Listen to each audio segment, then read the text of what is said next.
The average person opens up Instagram 150 times a day, but that's by design. Like you said, companies, from product design, they're putting fortunes in to understand why we do what we do.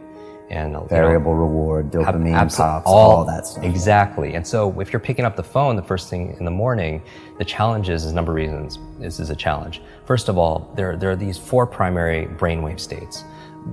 Beta is what you and I are in right now, we're awake. Delta is when you're fast asleep.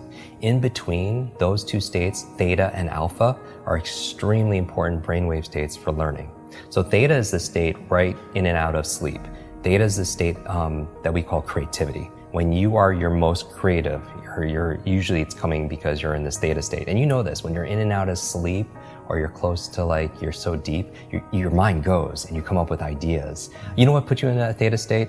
Are showers. Oh, really? You ever notice when you're in the shower, you come up with some of your best ideas? Yeah, and your brain kind of drifts. It does, because you're in that brainwave state. So a big part of my work is taking the invisible and making it visible. When I do these demonstrations, I always tell people that I do it because I want you to see that there's a method behind the magic. That when somebody does something that's extraordinary in athletics, in education, in technology, with the human body, there's always a trail, because genius leaves clues. Above theta, though, is the state called alpha, right below beta, where you're most aware and awake. Alpha is a state of learning. Accelerated learning. It's a state of relaxed awareness. This is a state we go into when we meditate, because your critical mind is set aside and you just absorb information unconsciously. You know what puts you into an alpha state? Television. You ever notice that if somebody's watching the game or somebody's watching their favorite TV show and you're trying to have a conversation with them and they literally are in trance, they don't hear you because of television programming, which might be an interesting word, programming and putting people into a trance. But that's the alpha state. That's where information is just going inside your mind. So we train people how to learn languages faster, learn facts better by putting them into an alpha state, a relaxed state of awareness. And we can do that by design. And people don't realize this. And this is the whole thing. I really think this should have been taught back in school, because school was a great place to learn what to learn. Math, history, science, Spanish, important subjects on what to learn. But how many classes were on how to learn? Does that even exist these days? No, that's what I'm saying. How many classes were on how to think critically, how to make good decisions, how to solve problems, how to focus and concentrate, how to read faster, how to remember more, right? Even they teach you 3 R's in school: reading, writing, arithmetic. But what about remembering? What about recall? What about retention? Right? Socrates says there is no learning without remembering.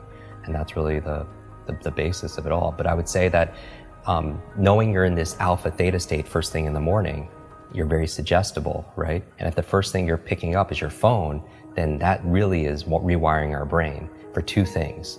The dangers. That's going to really decrease your level of productivity and performance. Number 1, it's training you to be distracted. And we talked about that. Every like, share, comment, everything is just making you just pay attention to everything else, and rewiring your brain. So when you're having a conversation with somebody, you can't even focus because you've trained your brain to do otherwise. And that's why mindfulness is so important, whether it's meditation or something else, because it's not that I don't meditate every single day just to be at peace and be in the Zen state. I do it because it's a mental exercise. It improves my cognitive capabilities, meaning that when my mind goes somewhere else, that's the opportunity. Because when I pull it back with my breath or visualization, I built that muscle.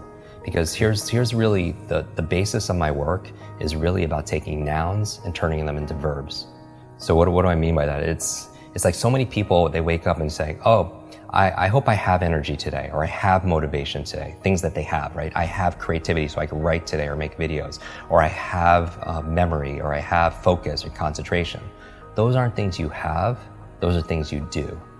And so you don't have love, you do loving things. You don't have energy, you do things that give you energy. Just like that applies, same thing with learning. You don't have focus, there's a process for doing focus. You don't have a memory, there's steps to improve your memory or to remember things better.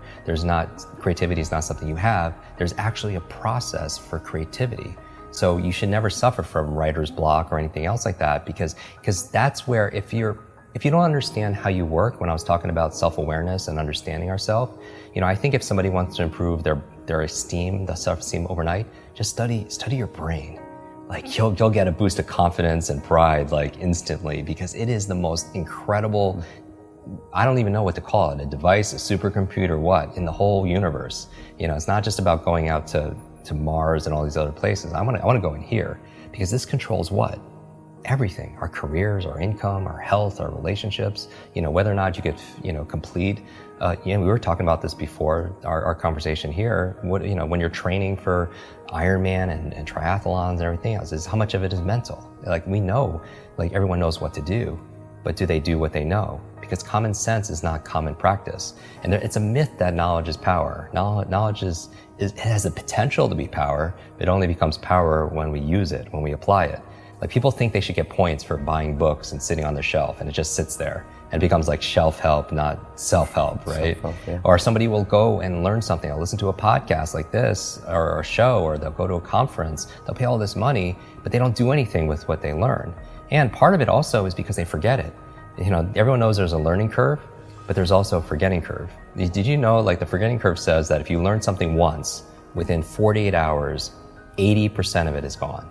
80%. So you listen to a show, you watch something, on YouTube, you go to a conference, you read a book, within 2 days, the majority of it is gone, because nobody trains us how to have, that's why memory is so important. Okay. You know, and so the first thing, don't touch your phone, because it's training you to be distracted. The second thing is it's training you, rewiring your brain to be reactive. Reactive, meaning that you're in this relaxed state of awareness when you first wake up. You pick up your phone, you get one text with bad news, or one voicemail, or one email. And you know this, this has all happened to us. You're in a bad mood for the rest of your day because you're so impressionable. You're in that hypnotic state and it affects you. And you can never have a quality life, you know, with that, you know, and be the best version of ourselves, be an elite mental performer or high performer when you're responding and reacting to everybody else.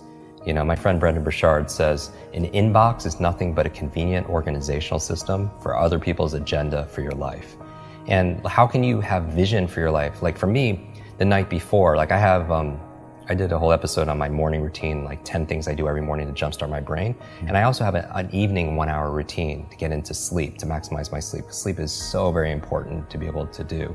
But one of the processes I do, besides, you know, blackout curtains and cold and temperatures and breath and stuff, meditation, is I don't touch a screen, right? Because it creates blue light. And most people should know this. The screen on your laptop, your phone, everything else emits this blue light, which inhibits the melatonin production, which helps you to relax and go to sleep. So no screens. But the other thing I do is I write down the 3 things I want to accomplish the next day personally, and the other 3 are professionally. So now when I wake up, I have a vision for my life. Like this is a win today if I just get these 3 things done personally and 3 things professionally. And then when it comes to my phone, I don't touch my phone until I get at least 1 thing done. And that's my test.